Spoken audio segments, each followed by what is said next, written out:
Hello and welcome to the CNBC-TV18 special. I'm Shereen Bhan. My guest today is a man who has been an integral part of India's tryst with economic reforms pre-1991 and post-1991 as well. A man who's negotiated for India with the IMF, a man who spent almost a decade as Deputy Chairman of the Planning Commission. We're backstage with Montek Singh Ahluwalia. Thank you very much for joining us here on CNBC-TV18. It's good to have you back on the program.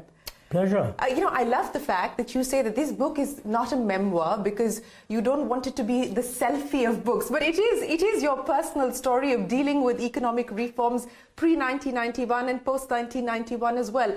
What is the biggest lesson of policy making that you want to highlight through this book? Well, mainly I think that in India, policy making has been a complex process. It cannot be run by any one institution or person. Being a democracy, it requires change of policy in the context of a consensus of the direction in which we need to go. That consensus has to be built by the political leadership. And I think it's also true that even when there is a broad consensus, there will always be opposition. Yes. Therefore, the political process has to continue even after announcing the intention, maybe moderating the reforms so that you limit the effect of the unintended negative effects, etc. And that's what makes it a gradualist process. I think that what has been demonstrated in the last 30 years is that, India is capable of changing policy. I mean, that's what happened in 1991. The need to rethink was there in the 1980s. What 1991 did was completely change the direction of policy. But at the same time, politically, it was very difficult for the Congress party to say that they're changing direction. Yes. So they kept emphasizing continuity, which is fine. Politically, they found it easy. So reform by stealth. That's what there's a difference I point out in the book between gradualism, which says, look, we're going to make a big change, but to minimize disruption, the change is going to be spelt out over a period. I mean, in a way, that's what Montek Singh did in 1991 in the matter of tax reforms, in the matter of financial sector reform. Said, look, we've got to do things differently, and we're going to take some time.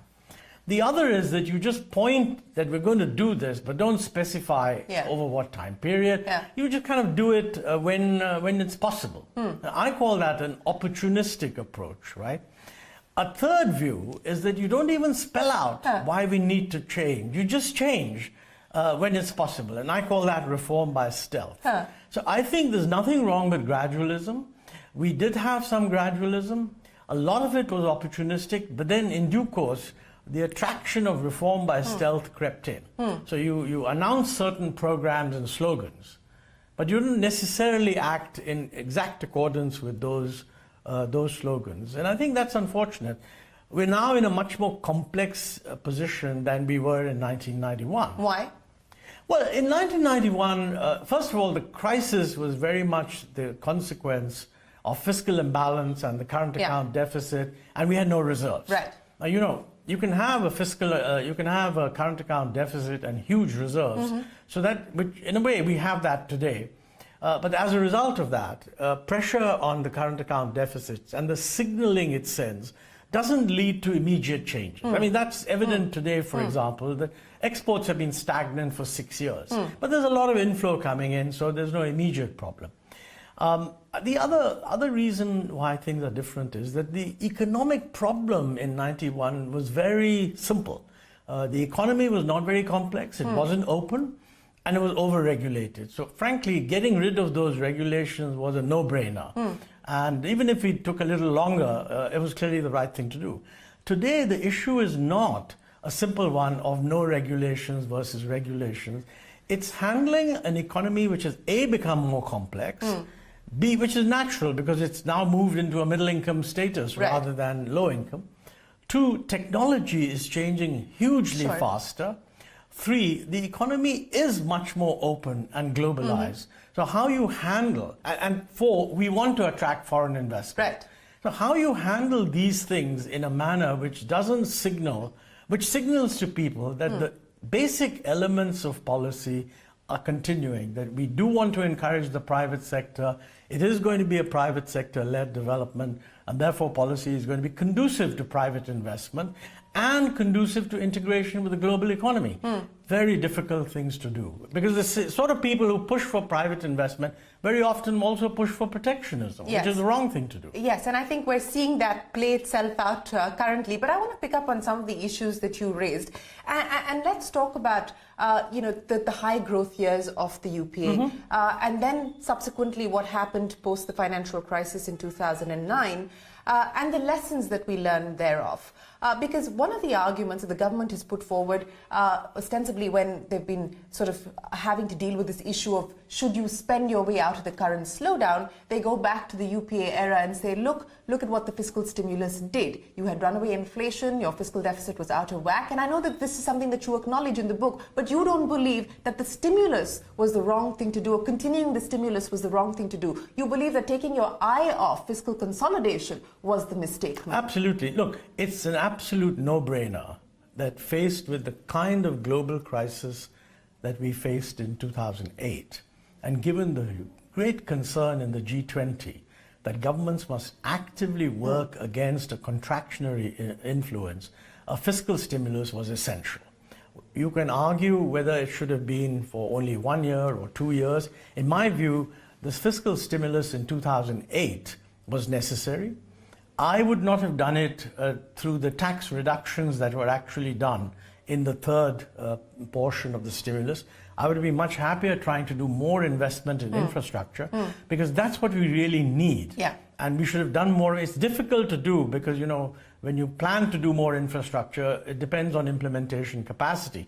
But even if we got less stimulus, doing it there would have been a much better thing. That's a second issue.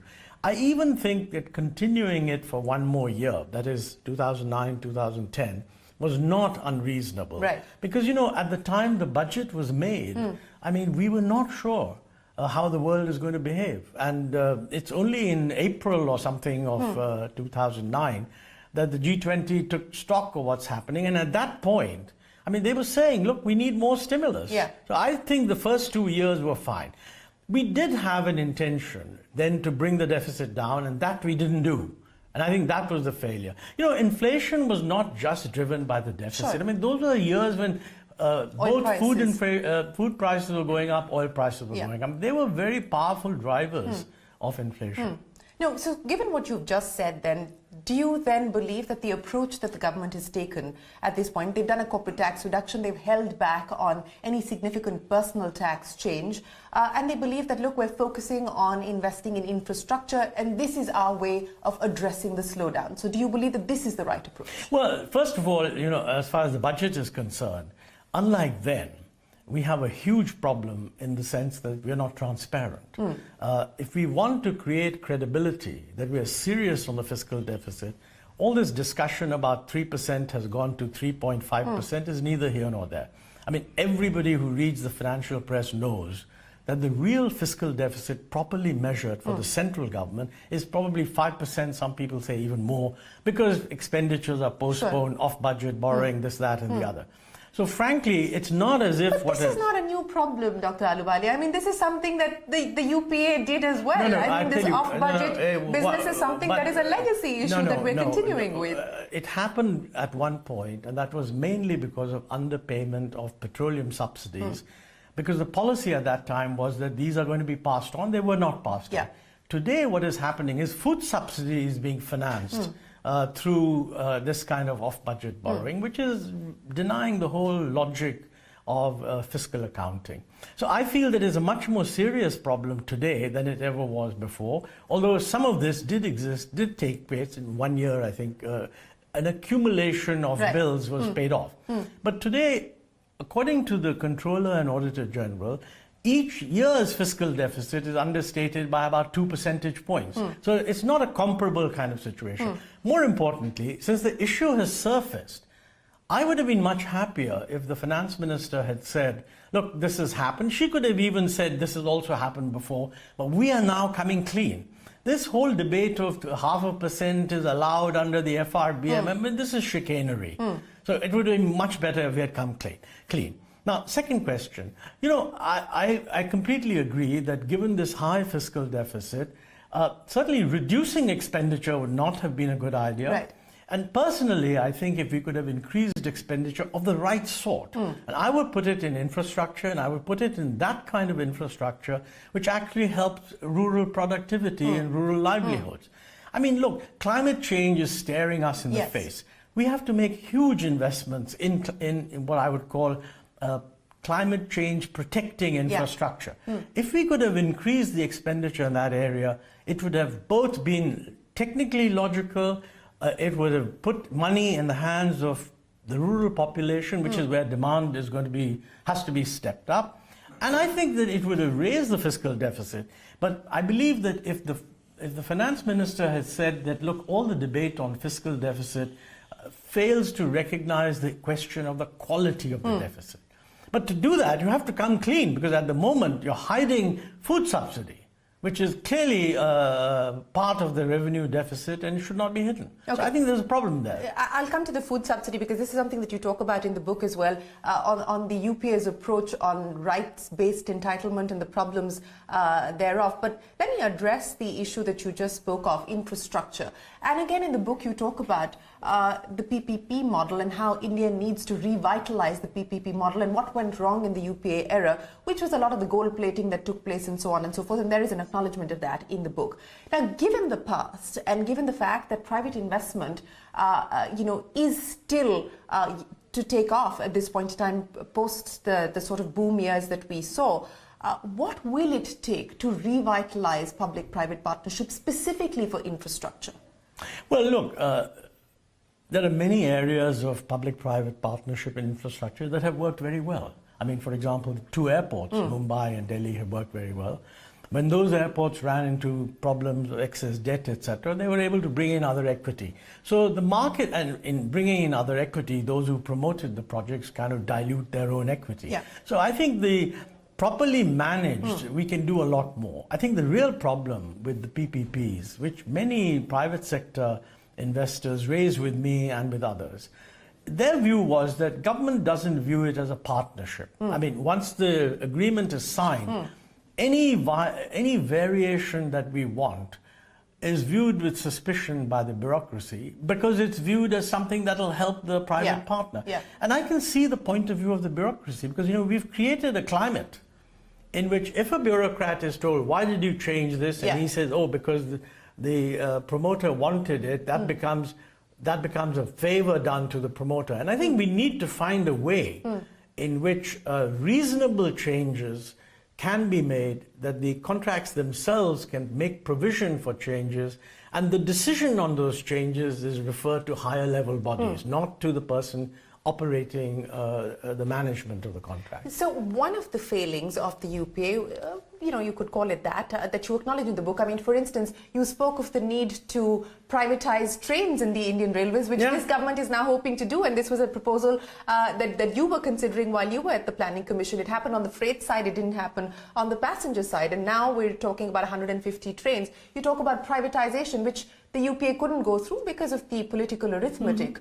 So on that, would you give credit to this government for ensuring that ideas that ought to have been taken forward previously are now being pushed through? Oh, I personally think that the idea of privatizing the trains is the implementation of an idea that we were pushing earlier, and I'm happy that it's being pushed.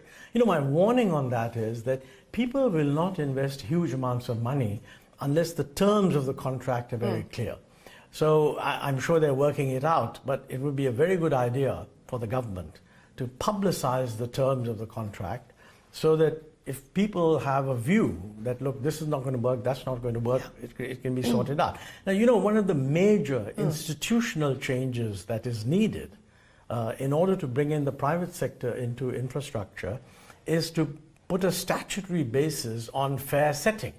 We had suggested that there should be a tariff regulatory authority. And I think the big De Broglie committee, which was set up by the present government, had repeated the same thing. It's, in my view, absolutely essential. In the absence of a tariff setting authority, I mean, for example, it is being said that the train operators will be free to set whatever tariff they like.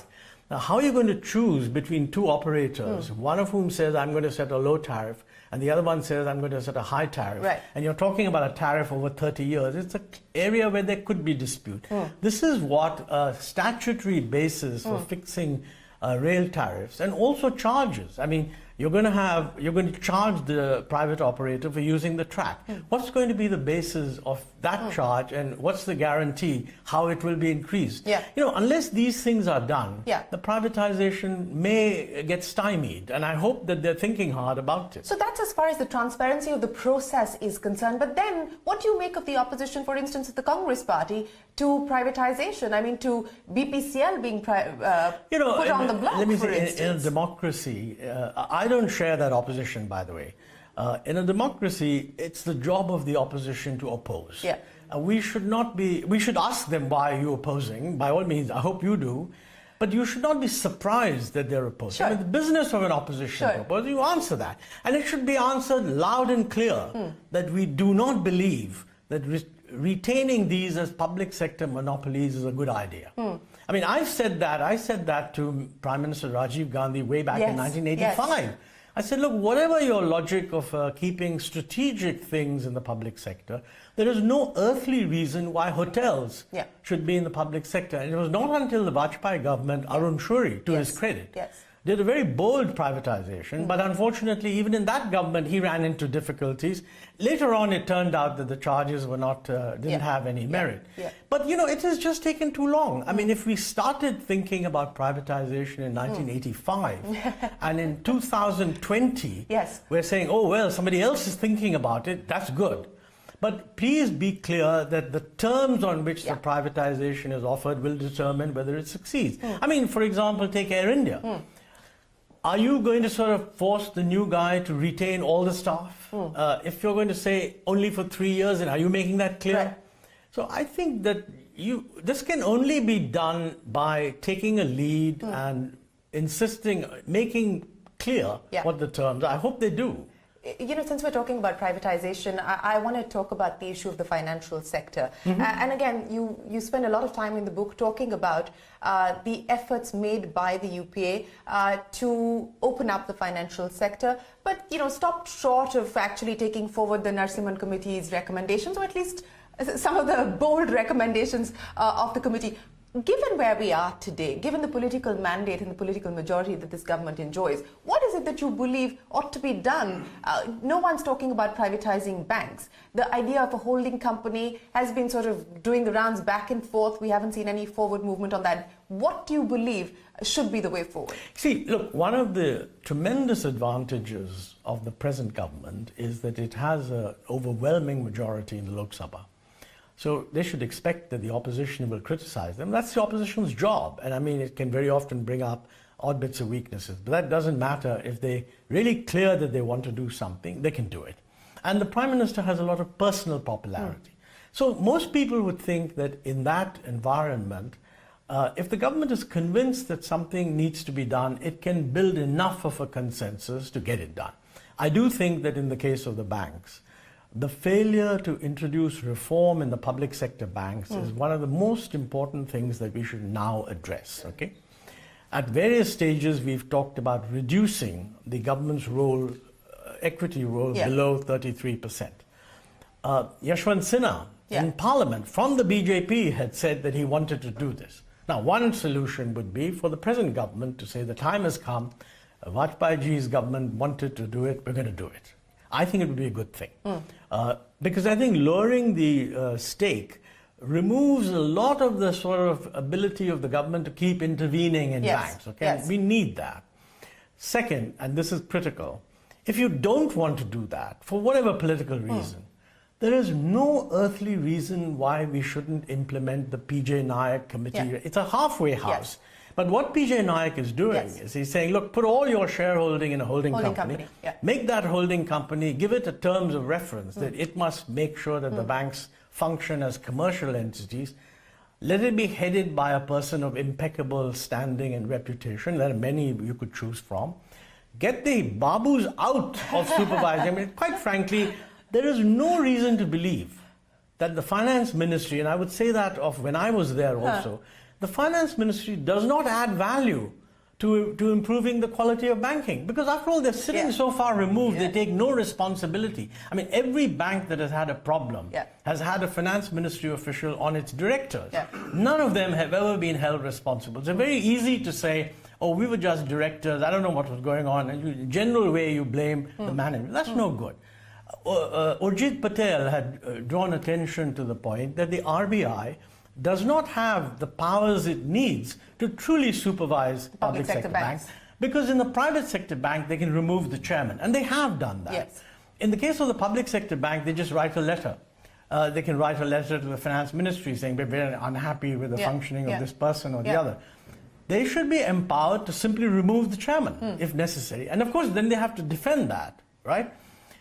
I think that parity between the treatment of public sector banks and private sector banks would hugely improve supervision. Okay, I think the second thing really is that I've suggested in the book that we experiment.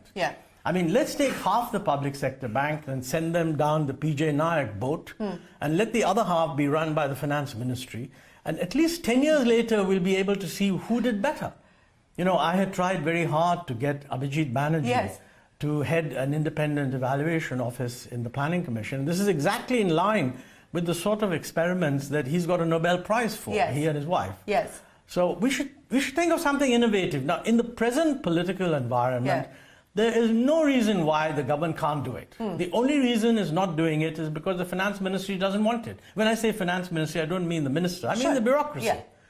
I mean, you have to bite that bullet. If you don't bite that bullet, then quite honestly, I see no reason to believe that the banks will do anything different from what they've done in the past. In fact, the present position is they're very reluctant to take decisions on big projects, lending to big firms. They're very happy to give away mudra loans because there's no credit appraisal involved. And quite frankly, that is going to produce its own set of NPAs, maybe not on such a large scale.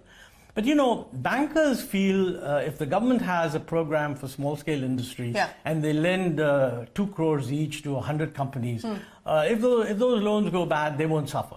But if they lend 200 crores to one company which collapses, then the investigative eye will fall on them. And that is a huge imbalance which shouldn't be allowed to continue. You know, one of the other issues that you talk about in the book, and you believe that this really did hold India back, was our policy of import substitution and import controls. And while there has been significant change in that approach, you know, Arvind Panagaria, the man who headed the Niti Aayog, did of course talk about drastic reductions as far as duties are concerned. But it now seems that we're taking a different approach when it comes to import duties. Does this worry you? And how would you read this? It worries me enormously. It's not that we're taking a different approach. We're just reversing. Going back. We're reversing a trend that was started by the Narasimha Rao Manmohan Singh group, that was continued by the United Front government, and that was continued in 6 years of the Vajpayee government. I mean, Yashwant Sinha, as the finance minister at the time, actually endorsed the idea that we're going to bring our duties down to ASEAN levels. You know, we need to integrate with this region, and we cannot integrate with this region if our duties are at a very different level from their duties, okay? So I was delighted at this progress. I think it was too slow. We should have done it faster. And you know, the fear that Indian industry would collapse proved to be completely wrong. During this period, Indian industry did well. But more importantly, exports did very well. India's share of exports in world exports rose steadily from, I don't know, 8% to about 25%. They've been falling. In the last 6 years, exports are flat in dollar terms, okay? And now, it's easy to blame this on the world, but the fact is that Vietnam has done very well, Bangladesh has done very well. So what we're doing is clearly not working. I mean, if you look at the economic survey, it also says that, look, first, the notion that our free trade agreements are hurting us is wrong. The survey has a very good analysis which shows that that's not true. And yet a lot of the the protectionist drive is being driven by the belief that these are hurting us. The survey also makes, I think, a very important point that, you know, if you want to do well in exports, you've got to integrate with global value chains. You cannot just be a self-contained entity exporting what you produce. You've got to integrate with global value chains, and intermediate inputs will come in, components will go out, they'll be assembled somewhere, all that. survey makes the point that this can only be facilitated if duties are low. If duties are not low, you are not going to integrate with global value chains. I had hoped that the government, after all the negotiation that took place on the RCEP, Yes. which is, I mean, since the TPP has collapsed, Right. it's Asia's big agreement, but minus the United States. But I was puzzled that we have decided not to join. Now, we can still join, it's open, and I hope the government decides to. But, you know, frankly, the reversal of the duty of the policy of lowering duties and the explicit acceptance of protectionism as a way of promoting Make in India is a catastrophic mistake. I mean, we've seen this movie before. Yes. And when you open up these windows, the finance minister has said, I'm inviting suggestions for people. God knows what a flood of suggestions she's going to receive for more duty, each one of which will be very plausible. Each guy will then want a different rate of duty, and we will be in the process of reversing 30 years of progress, and you can be sure that India's export share will go back to what it was in 1970. Now, this is only a worry. I mean, I hope that they think about it again. I hope that between now and September, good sense prevails. And in my view, we should actually reverse some of the duty increases that have taken place. You know, we're talking about a $5 trillion aspiration by 2024-25, which means we need to grow at 9%, which is unlikely at this point in time. So whether that date is pushed out by a few years, it's a different story altogether. But if I were to ask you for your prescription in the short term to medium term on being able to get back to an 8% growth number, what would you advise? Well, first of all, I'm very confident that an economy which achieved 8.4% growth in the first 7 years of the UPA, and even in the 10 years of the UPA did about 7.7. It has the capacity. I mean, all the human resources, the institutional capacity, the private sector capacity, etc., is there. And therefore, I would say that it would be reasonable to say, let's get back to 8% as quickly as possible. What do you need to do for that? Well, number one, it's clear that weak private investment cannot be allowed to continue. We need a 4 to 5 percentage point of GDP increase in investment, most of which, not all of it, most of which has to come from the private sector. So you need to ask yourself, why are the animal spirits missing?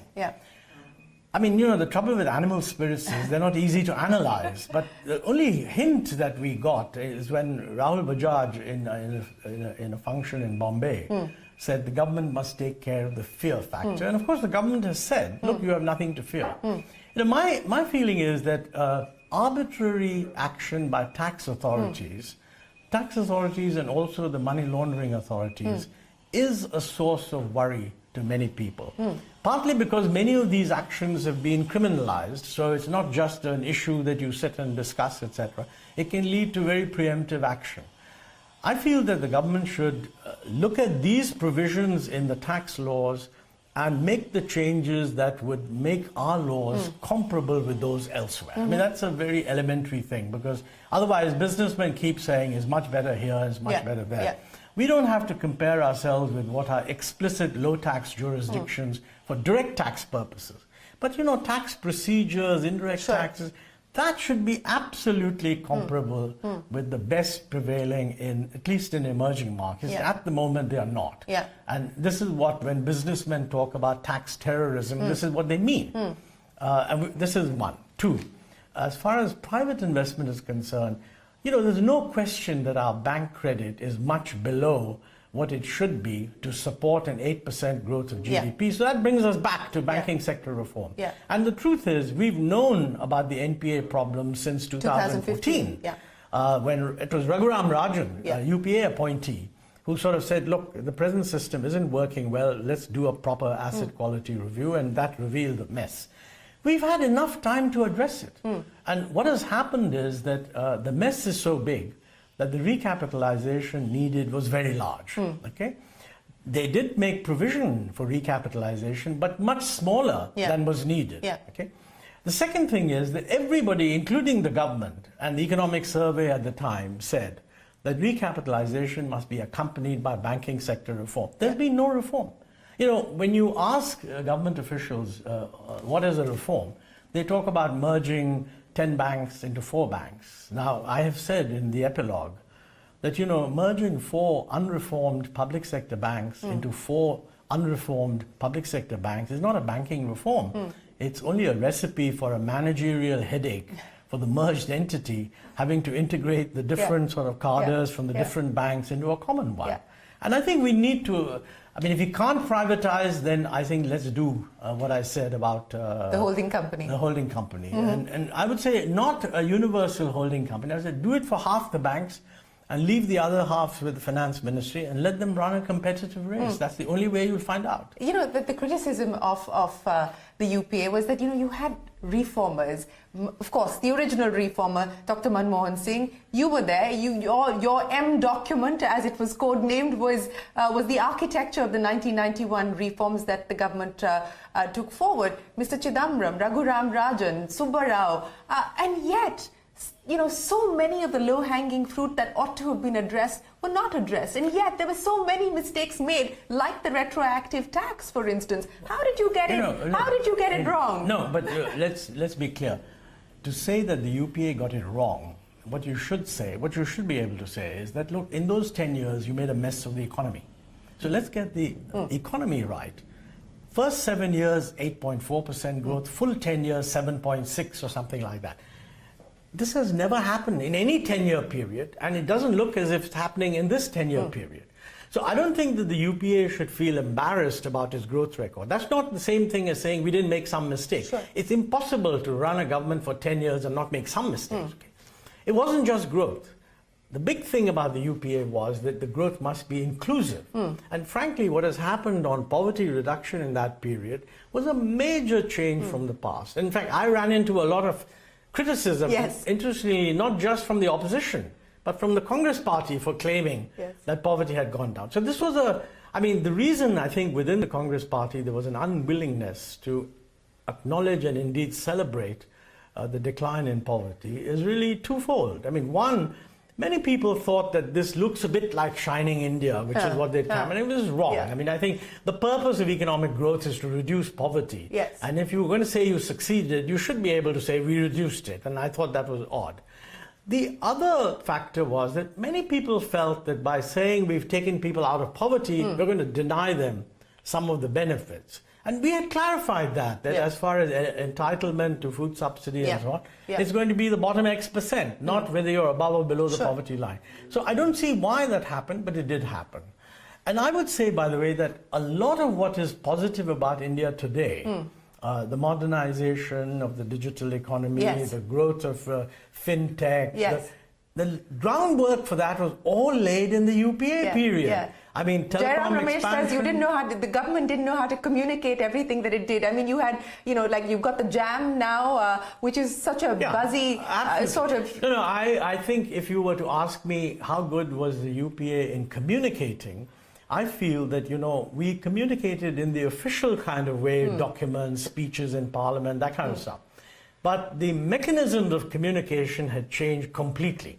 And there was no, the Planning Commission tried that once, by the way. We had the hackathon on the 12th plan. It was very late in the day. And we had a lot of, Sam Petroda was the one who said, look, putting out these fat documents is useless. Young people don't go for that. And I think the use of social media to put across a message was completely ignored, both by the government and by the Congress party. And they paid the price for that because they lost. So let me end then by asking you, because in your epilogue you sign off by saying that good economics is always good politics in the long term. Right. Do you believe that there is an appreciation of that in the political class? The political class, by the way, legitimately responds only to what their voters want them to respond to. Now, if anyone is in government today and they think that the voters don't care about growth and employment, then they're reading the wrong tweets or the wrong Instagrams. If the government sits down and make up their mind, look, how do we get employment going? One issue is really that some people might say growth doesn't matter, employment matters, which implies that you can get employment without growth. This is wrong. The other view might be that to get growth, you have to do X, Y, and Z, and some of those things are the wrong things, like, for example, protectionism. Now, these things need to be debated. I mean, there are some things which are agreed. We must restore confidence in the private sector. And I'm saying that let's look at the rationalizing our tax laws so that the private sector gets a sense that the government actually wants to do something. I mean, this most recent news item regarding Section 179 of the Income Tax Act, under which notices have been sent out to any number of directors of small private companies saying, recovery of tax dues that the company hasn't paid, you pay X amount. I don't think this exists anywhere in the world, or if it does, it exists in very, very specific circumstances. Now, putting the burden of proof on the directors is completely wrong. Now, why can't the government correct that? I mean, it should. This is a classic case, in my view, for a retrospective amendment to set right something which is based on an interpretation of the law which was never thought of before, but it has become a problem. Okay? We could do something on banking if we want to revive private investment. But most of all, exports. I mean, I think the steps that have been taken on import duties, without doubt, are going to damage exports. You mentioned Arvind Panagriya, who succeeded, who was the first vice chairman of the Niti Aayog. In the first 2 years, he brought out a report, which I think is excellent, and on the duty front, it's very clear. You need to reduce and have a common rate of duty of 7% or something like that. We've raised all kinds of duties. I mean, that approach would mean that anything above 7% should not be increased. It should be reduced. We're not following that. And there's no dearth of expertise. The government should consult all these people and come to its own conclusions. Well, there's a lovely anecdote in the book. I think it was a parliamentary committee that you were addressing, and at the end of that, Ramnivas Mirdha said that Sardarji bahut bolte hain. So, what was life in government like for you? And was it easy for you to communicate and get your point across? Well, I have no idea. I don't know whether you're at the back of your mind, you're thinking of that as I'm speaking at your show. But my approach to parliamentary committees was very different from the usual approach that the bureaucracy would take. Because the usual approach that the bureaucracy would take was to say the minimum. Whereas Dr. Manmohan Singh always taught us that we should use this as an opportunity to communicate and educate the parliamentary committee on the complexities of the issue. And I did, in fact, speak at great length in that committee. But my central objective was to negate the idea that what was called the security scam, although actually it was a banking scam, it wasn't a security scam, that the security scam occurred because of liberalization. That was not true. It occurred because the system was too much controlled and people tried to find ways of getting around the control. And you don't solve that problem by introducing policing of those who are getting around regulation. You ask yourself, are these regulations really necessary? And in fact, they needed to be liberalized. And that was a difficult thing to understand, but I'm very happy that Mirdaji's committee, while he may have, he didn't say that in the committee, by the way. But he didn't blame any of us, and more importantly, he didn't send out any signal that liberalization of the financial sector should be rolled back. I mean, had he done that, it would have been very difficult to continue to make progress. So, whatever the end results, I think we got a good outcome. You did get a good outcome. So, finally, you just spoke of what Manmohan Singh taught you. Manmohan Singh, the mentor, I mean, what would you credit him for in terms of the contribution to the Indian economy? Well, clearly architecting the 1991 reforms, a complex set of reforms which would not have happened if Narasimha Rao had not given the political direction and backed the finance minister. But the details of the reform is not something that the Prime Minister outlined. It was Manmohan Singh. I mean, after all, as Manmohan Singh has himself said, that, the two-step devaluation, the Prime Minister was willing to back off the second step, which would have been a disastrous decision. But fortunately, that didn't happen. So, in that period, major. His role as Prime Minister in the UPA was totally different, because in the Finance Ministry, he was actually directly in charge of the areas that were needed reform. In the UPA, he was the Prime Minister in a very unusual political configuration. I mean, it was a coalition government, he had to deal with different parties. he was not, the Congress was relatively small within the total. It didn't have a majority on its own. And he wasn't the political leader of the Congress party. Mrs. Sonia Gandhi was. Now, you know, in that position, you cannot be sort of architecting everything for the government. So you have to judge, did he in that period achieve something? Well, I've said, you know, 7.7% growth in spite of a slowdown. And, you know, slowdowns do happen in a 10-year period. You will have a slowdown. At the end of that 10-year period, the economy had turned up, because in the last year, the growth rate was about 6.3 or something like that. And plus, reduction of poverty, so a good quality of growth. And I think the nuclear deal, which was, in my view, like I would say, 100% due to Manmohan Singh. I mean, it would not have happened.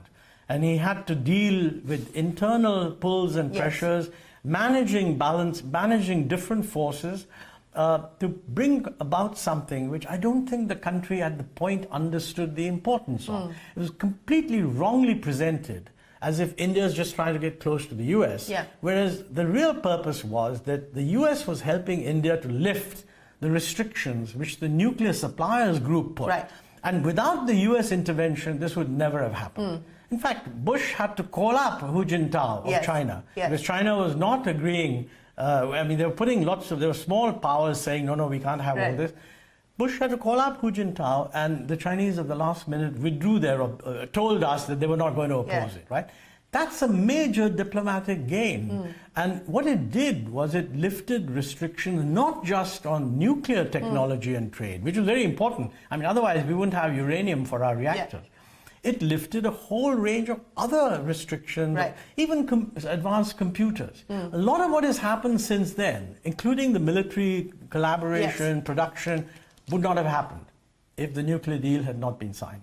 So to my mind, for a minority government, for a guy who wasn't the political leader of the party, for a party which historically had reservation and other parties had reservation, that's quite an achievement, I think. Yes, well, always a pleasure speaking with you. We wish you the very best of luck. Thank you for sharing your anecdote stories and your prescription for the road ahead here on CNBC-TV18. We wish you the very best. Thank you. Thank you so much. With that, it is time for us to wrap up the CNBC-TV18 special from all of us here for now. Goodbye. Many thanks for watching.